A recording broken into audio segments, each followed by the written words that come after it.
It was more like making a bouillabaisse, you know.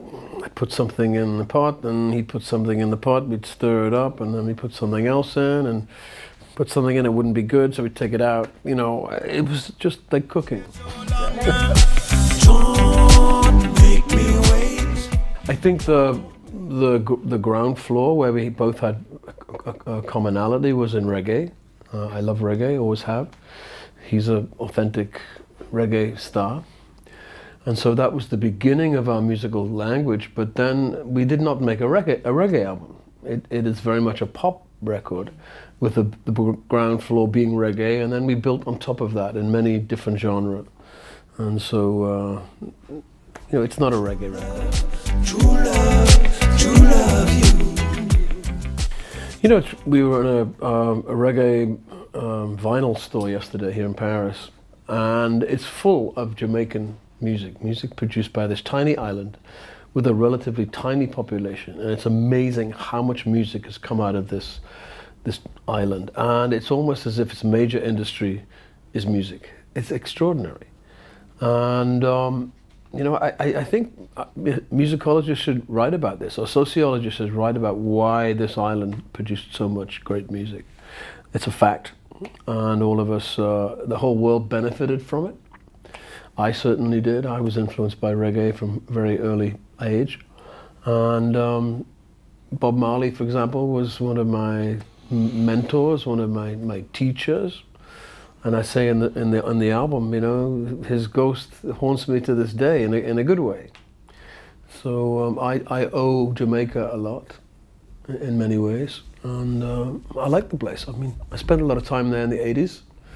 I hadn't been for a while, and Shaggy invited me there this year to do a big charity concert, which I love to do.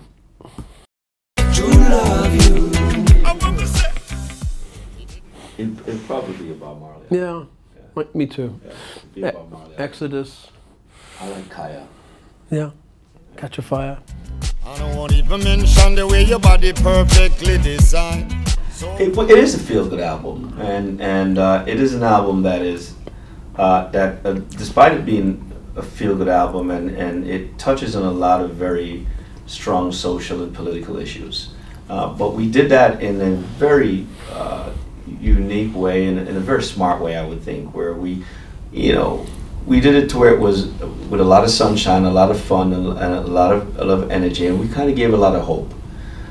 So when you're listening to songs like Break a Day or Dreaming in the USA or any of these songs that have these political message, it is in a feel good way, because there's still a lot for us to be thankful for. There's still a lot for us to be hopeful for. There's still a lot for us to celebrate.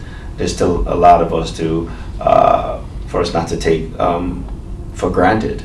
But again, there's a lot that we need to speak up about. More than just one night, but now I'm ready for the next. Well, I think the big issue right now,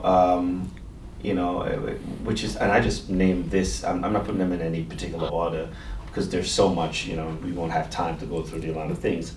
But take, for instance, the whole situation on the gun laws. That's a big one, and I was moved when I seen these children start to demonstrate the other day. These kids demonstrate. It really gave me, it was a little beacon of hope. It was a little light at the end of the tunnel to say, we might be okay if this is the future. Because these kids are going to be, in the next couple of years, they're going to be our voters. They're going to be very instrumental in the change of the world. You know what I'm saying? And they can affect change and swing the pendulum a little bit. So I felt really good about that. My whole life I never felt like this. Just wanna run with. It's really the fact that we are both immigrants to America because we love America. The movies, movie stars, jazz music, rock music, art, literature, culture generally, the idea of freedom that the Statue of Liberty symbolizes, all things that I cherish and attracted me to America, and Shaggy is much the same.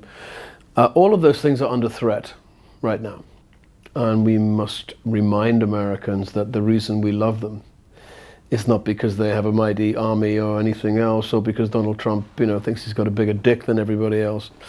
It's because of those things, cultural things, and the idea of freedom. So it's a love letter to that idea.